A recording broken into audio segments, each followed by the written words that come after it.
Good afternoon, everyone, and welcome back to Gaming News, where we discuss all kinds of interesting things within the gaming industry. And today, we have some information about Oculus, about Cyberpunk, and about Activision Blizzard. So, stay tuned. We're just gonna get right into it. So obviously the first topic is Facebook is going to test ads inside Oculus Rift games. Now, this has obviously been met with a bunch of controversy, but let me first show you the article. We are on Game Industry Biz, and Resolution Games Blaston is one of the titles that will start featuring ads in the upcoming weeks, the announcement said. Two other apps are due to test advertisements too, though they have not been named yet. The company said it could be a new way for developers to generate revenue. This is a key part of ensuring we're creating a self-sustaining platform that can support a variety of business models that unlock new types of content and audiences, the announcement reads. Depending on how the test goes and based on feedback from developers and the community, Facebook could make the feature available more broadly, it said. Now, I actually want to sort of stop right there for a second and talk about this because we already have seen many people leave the Facebook platform because of the fact that they're over curating certain things, that they are forcing people to do certain things or not to share certain things on Facebook, the fact that their ads are very targeted and whatnot, the fact that we've already seen the CEO go to court because of some of the allegations that have happened in the past, and many people have basically jumped ship from Facebook because of all of these particular issues that they have had over the last few years. And I'm sorry to say this is not exactly a new thing. The fact that Facebook is entertaining the idea of including ads in Oculus games does not surprise me at all. And the reason for that is, one, investors and advertisers need to still make money, especially during the fact that we have still a pandemic going on. I know that many places have a lot of vaccines and that people are feeling more confident, that businesses are opening up, and that some places are completely fine and have no cases or very little cases to speak of. And it kind of shows the fact that everybody is struggling currently, and they're looking for ways to generate income and to survive and to stay afloat. And this is not surprising. Facebook still needs to find a way to generate income. Now, my question is, actually, it's a couple of questions. My question is, one, how much of a cut is Facebook going to be getting from these advertisers using Facebook and its platform and marketing abilities over the advertiser? So how much of a split is going to happen there? But two, advertising in video games is not exactly a new concept. You look at any sports game, and any sports game has advertising directly inside of those games. You look at something like Rocket League, and there's advertisement for a couple of different things because, again, it's more of a sports style of game where there are billboards that you can put the ads that are unintrusive to the player. This is not, paving the way to like greener pastures, because sports have been doing this for a long time, and sports video games have been doing something like this for a while. And so I'm kind of interested to see why people think that this is going to be like a huge deal, depending on the style of video game you have. You could very much include advertising in it. Like, you think of any MMO that is maybe futuristic or has some kind of ad board, you could certainly put different things that are relevant inside there. But like, I'm also concerned because you're looking at Facebook analytics and statistics and that kind of thing. So it's obviously going to be targeted ads. In fact, it's actually mentioned in this article somewhere that, yeah, in the last two paragraphs. Talking to The Verge, a spokesperson clarified that the system will use data from the user's Facebook profile to display the ads. It will also take into account whether you viewed content, installed, activated, or subscribed to an Oculus app, added an app to your cart or wish list, if you've initiated checkout or purchased an app on the Oculus platform, and lastly, whether you viewed, hovered, saved, or clicked on an ad within a third-party app.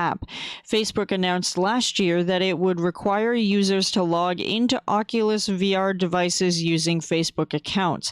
The move sparked controversy as it appeared that violations of Facebook's community standards could impact access to Oculus content. It also transpired that deleting a Facebook account that is linked to an Oculus VR headset would also wipe out all Oculus purchases and information. So at the very least, they would be getting rid of any of the information they've collected. But again, data is data. It's not inherently bad.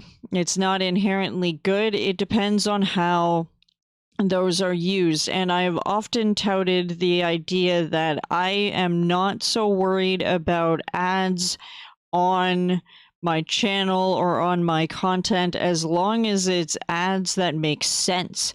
You know, if you have an audience who are primarily consistent of gamers or writers or anything like that, if you're going to promote a new game, go for it. You know, even if it's not a game that I particularly would play, sure, I'd be pissed off if they advertised Fallout 76 on my channel. I'd be pretty mad about that.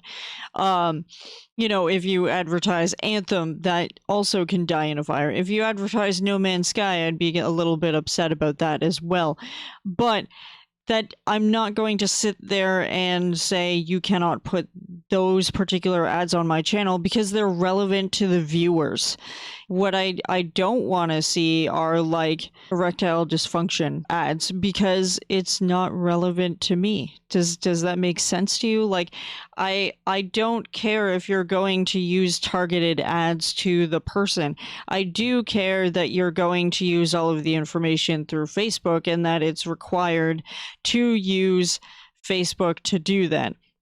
I don't exactly know why people are sort of up in arms. I know that people don't like ads, and we definitely don't like 20-minute ads. I'm looking at you, YouTube. But aside from that, it's sort of necessary to keep the world going forward. So that's just kind of my thinking on it. I'd love to know your thoughts about Facebook testing ads in Oculus. Like, does it come as a shock to you? Like, I'm genuinely curious to know what the status is from you guys. So let me know. I want to see those answers.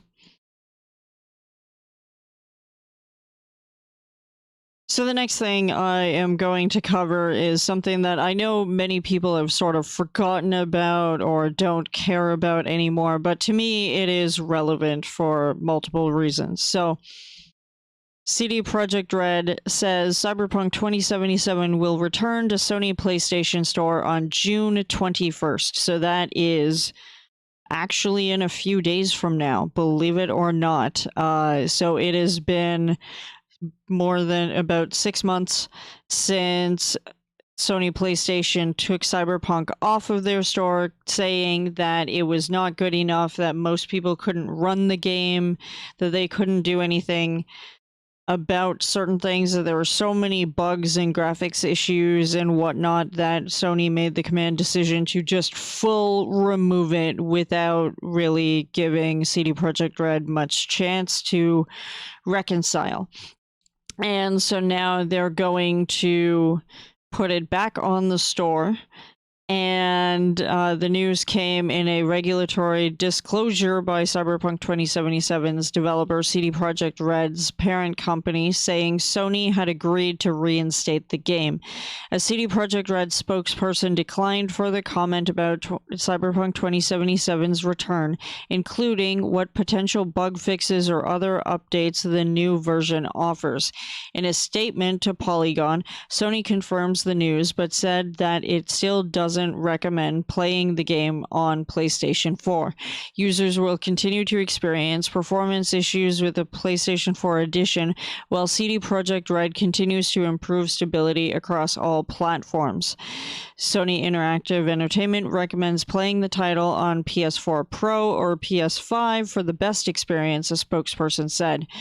CD Projekt executives have said they frequently updated Sony on fixes for Cyberpunk 2077's myriad bugs and performance issues since the game was pulled from the store on December 17, 2020.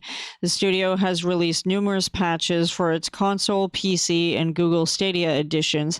In late May, joint CEO Adam Kaczynski told investors there would be visible progress on stabilizing the game, but Kaczynski said Sony would have to make the final call.